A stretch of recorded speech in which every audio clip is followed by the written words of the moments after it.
Well, hello, everybody. It's Maria Brophy, and today I'm going to talk to you about three things that artists do that kill their business and their future. And I want you to stop doing it because I want you to be successful. All right, so the three things that I'm going to talk about. Number one, I'm going to talk about the bro show. Then I'm going to talk about the thankless charity. And then I'm going to talk about doing art in exchange for promo. All right, so stick with me. I want you to stick with me to the end because not only am I going to talk about the problem, I'm also going to give you a solution and a way for you to handle all of these so-called opportunities that come to you, but that can kill you, okay, as a business artist, business owner. All right, so number one, I'm going to talk about the bro show. Have you ever heard of the bro show? Okay, here's what a bro show is. This is what my husband, Drew Brophy, calls an art show where a bunch of friends get together and they all put on an art show and they have beer and wine and maybe tacos and a band maybe, and all their friends show up and eat the tacos and drink the beer and the wine, and they don't buy anything and nobody else shows up. Now, why does nobody else show up? Because real art buyers don't show up to bro shows. I'm going to talk about this a little more in detail. Okay, now there's nothing wrong with doing an art show with other artists. But you have to know why you're doing the art show. Now, if you are intentionally doing a bro show where it's like, okay, we want to have a party, we don't care if we sell anything, we just want to drink beer and hang out with friends. There's absolutely nothing wrong with that.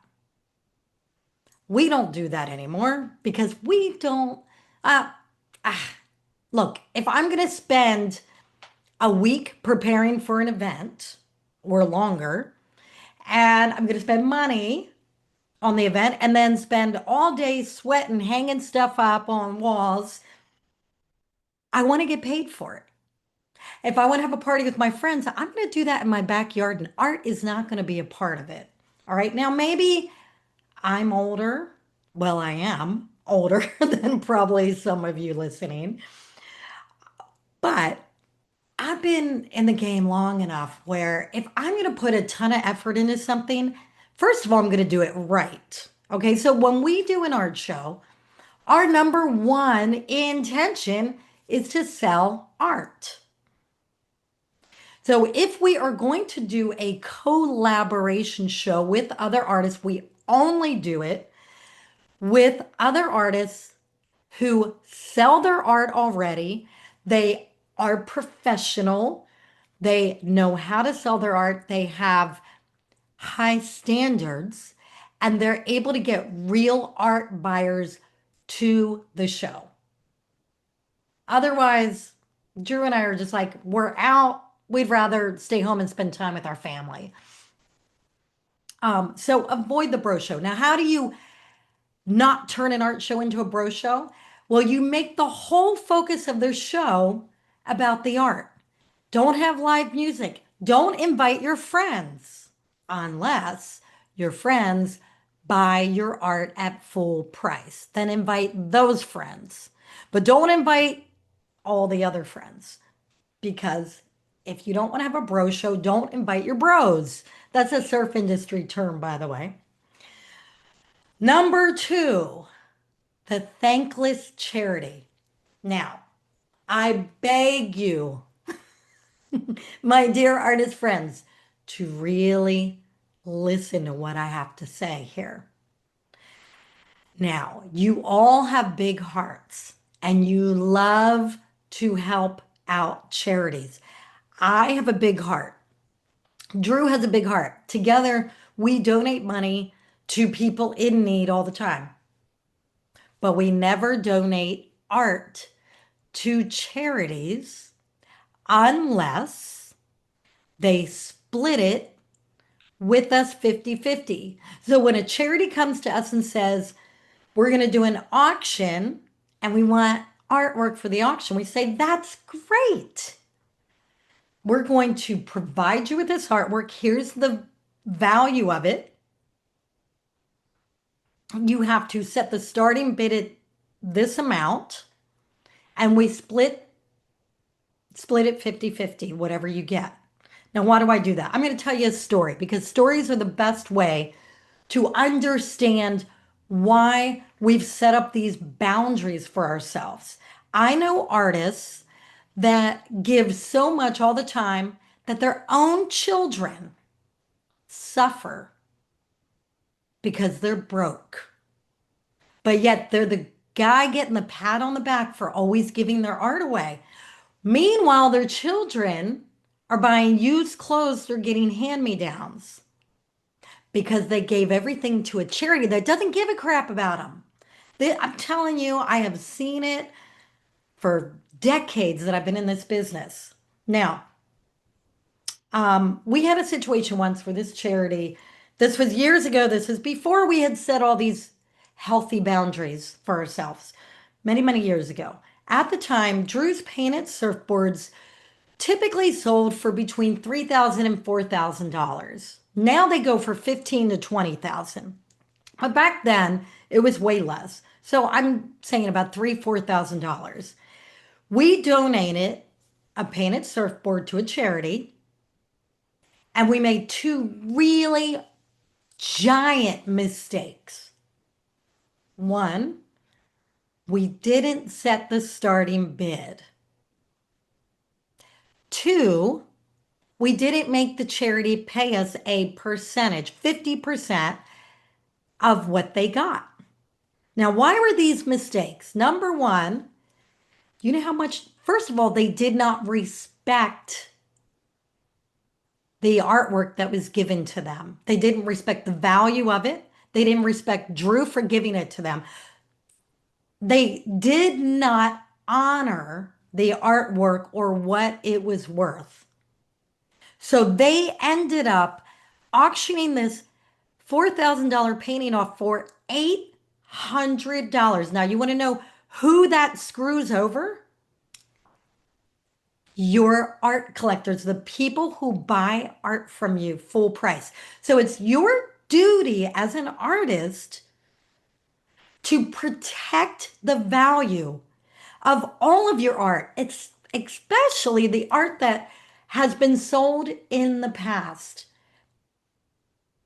If any of Drew's collectors found out that one of his original painted surfboards sold for 800 and they paid 4,000, they are not going to be happy. And they shouldn't be happy about that. So that's why you can't do that. And then why do we require 50%? Because if I want to give to a charity, I'm not giving a $4,000 donation to a charity. I'm not a multimillionaire. That's what millionaires do. Regular people like us, we can't afford to give that much to charity on the regular. So I don't look at it as, oh, it didn't cost us anything. Absolutely, it cost us something because we can't write it off. The rules through the Internal Revenue Service in the United States of America says that you cannot, if you're an artist and you donate your artwork, you can only write off the cost of materials. You cannot write off the value. You can't write off the 4 weeks it cost you to paint that painting. So here's what you do instead. If you say, I'm going to donate this, but I'm going to set the starting bid at, say, $2,000. And if you get no bids, then I get the art back. That's really important because we've had people steal art. We've actually had charities steal art from us. They told us it was auctioned off and it wasn't, and they kept it.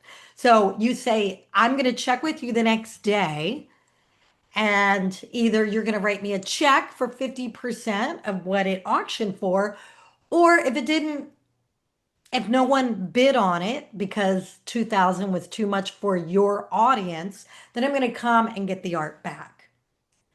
Fair enough. Now, if you really love this charity and you want to donate to them, this is what you do instead of giving them art. You write them a check. You give them money because you can write that off 100% through the IRS if it's a bona fide charity. So that's what Drew and I do now. We give money to charities if it's important enough to us. Now, every now and again, if I have a canvas art print sitting around that I haven't been able to sell for a long time, and there's a charity that I absolutely love and care about, I'll give it to them. But I would never give an original painting ever because it's too valuable to just give it away for nothing in return. The artists that are broke give their stuff away constantly.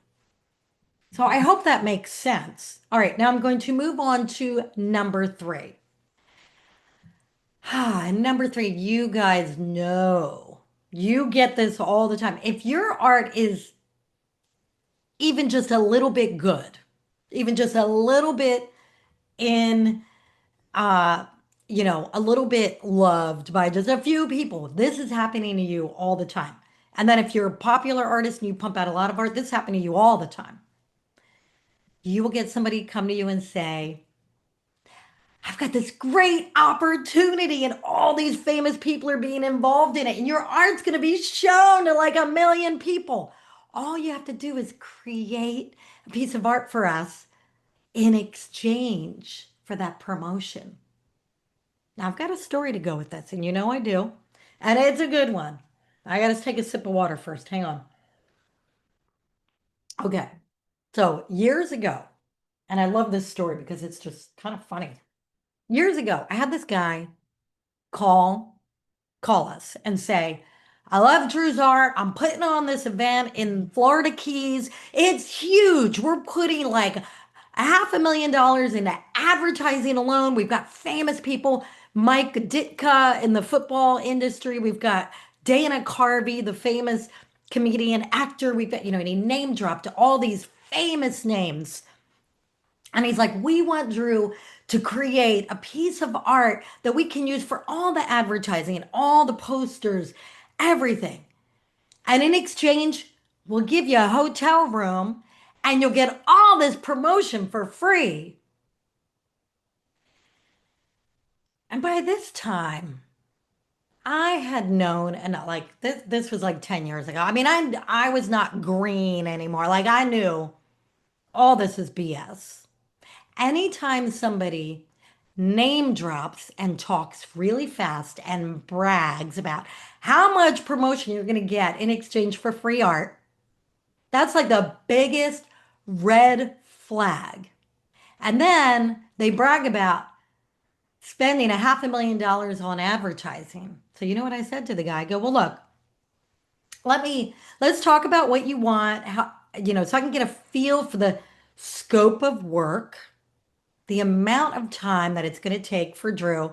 I'll put together a price quote and I will email it to you. What's your email address? I like to do everything in writing by email. So there's a paper trail.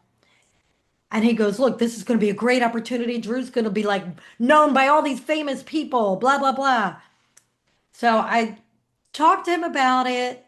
I asked him questions. What's the deadline that you need it? What format do you need the art in? What are you going to use it for? Oh, you're going to use it in advertising. So you need like hand-drawn lettering. Like I got the scope of work. I emailed him a price quote with no discount, by the way, just what we would charge for that type of work. He calls me. He says, "Oh, Maria, I would just, I want to give you promotion and give you like hotel rooms so you can be here for the event." And I go, "You told me," this is what I said to him. This is so funny. I was really proud of myself that I said this. I said, "You told me you were spending $500,000 on advertising for this. Is that true?" He goes, yeah, that's how much we're spending on advertising. Drew's art will be everywhere. I said, if you're spending a $500,000 on advertising, don't you think you'd want to invest in artwork? If Drew does free artwork for you, it's not going to be his best work. He's going to whip it out. It's going to be really fast. And he probably won't hit your deadline because he's got to focus on his clients who are paying him. I go, but if you're doing all that advertising, you need to invest in really good artwork. And that requires the artist to carve out a good 3, 4 weeks to do it right. And he was just silent on the other end of the phone. I said, look, Drew's not going to do it because he won't do quick, half-assed work for you. He's only going to do it right or he's not going to do it at all. So go get a little bit more budget or take from some of your other budget to pay him and he'll do it. You want to know something funny? This guy never came up with the budget for it and his event never happened. To this day, never happened. He was full of crap. And if Drew would have agreed to do it, we would have lost 3 weeks of income. And guess who would suffer? Not just us, but our children. They probably wouldn't have had Christmas that year. So that's where I always go back to, these people who want you to do stuff for free in exchange for charity or in exchange for some fake promotional thing. You're the one who suffers, your family, your children, your spouse, because you're working hard and not getting paid for it. And your business, your future suffers tremendously when you say yes to these three things. So I want you to really think about this the next time somebody wants you to do an opportunity that has no money in it, no buying opportunity, that has no future in your business. I want you to think about how it harms you, your business, your spouse, your loved ones. And I want you to set up a boundary and I want you to say no to the free stuff and say, but here's what I can do. I can do this, I can do this, I can do this, and this is how much it's going to cost you. I hope that changed the way some of you do things. I want you to hit subscribe and subscribe to this channel. And hey, consider joining my artist mastermind group. There's a link for it in the show notes. And in there, we go over strategy and artists are having massive wins. And I'd love to see you in there. Have a great day. I hope this helps somebody out there. I love you. And I mean it. Ciao.